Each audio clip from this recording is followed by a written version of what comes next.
Ya. Baik. Apa arti maksud dari manunggaling kaulo Gusti? Apakah bagian dari akidah? Doakan saya cepat wisuda Pak Ustaz.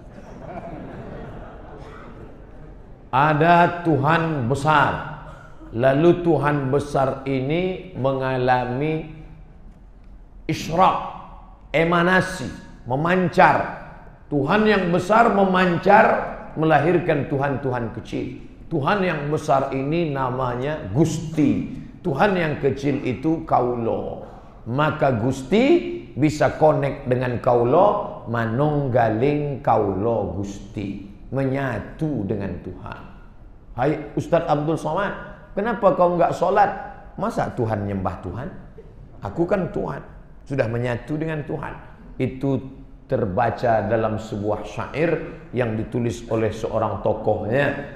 Aku sedih melihat Tuhan jatuh ke lantai. Apa maksud Tuhan jatuh ke lantai?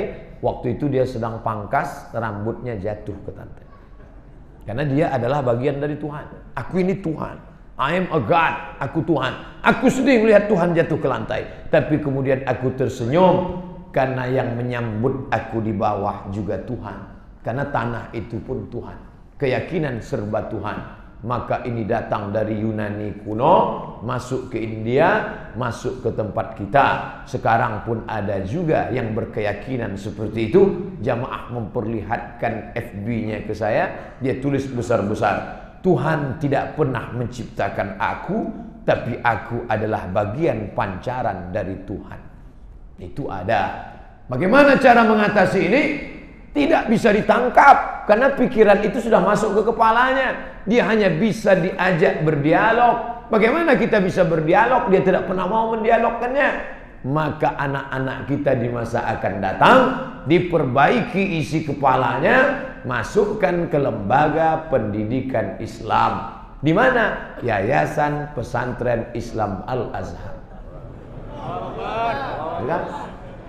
Bapak punya uang, punya tanah, wakafkan tanah. Yang punya semen, punya batu, buat sekolah. Setelah tegak berdiri, hubungi Yayasan Pesantren Islam Al-Azhar. Kami hardware-nya, Bapak software-nya.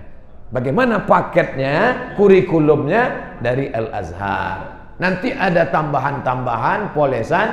Al-Azhar punya standarisasi.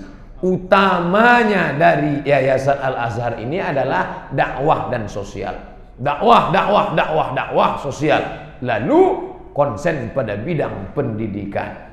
Islam akan bangkit hanya dengan satu cara, pendidikan.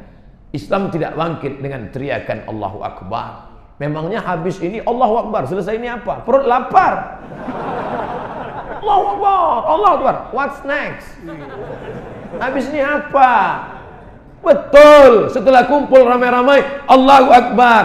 Yang punya bisnis, bukalah warung Islam. Allahu Akbar. Yang punya hotel, robahlah konversi jadi hotel syariah. Allahu Akbar. Yang punya tanah, wakafkan. Ini teriak Allahu Akbar. Tanah bapak gimana? Untuk anak-anakku nanti gimana? Ini baru penikmat pengajian, belum mengamalkan kajian.